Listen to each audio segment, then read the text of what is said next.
Hello World using C.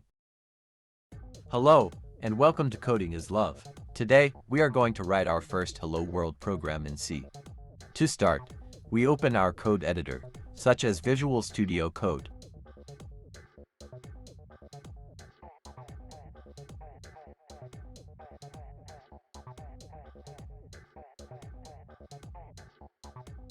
And create a new file. For the file name, we call it Hello World.c.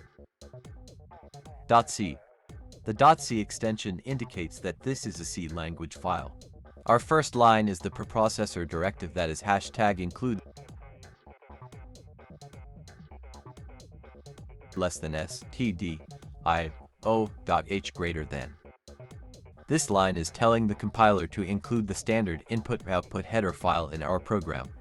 The standard input-output library is a collection of functions that provide input-output functionality in C.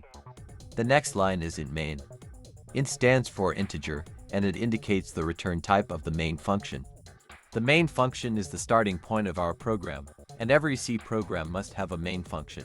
The small brackets or parenthesis signifies that this is a function, and the curly braces define the body of the main function.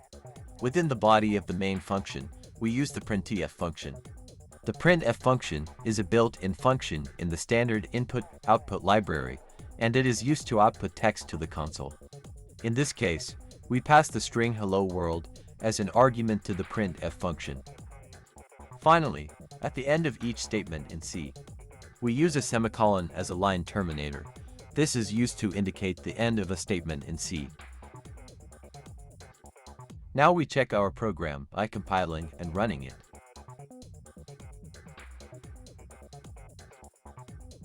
We have successfully wrote our first program in C language. Thanks for watching.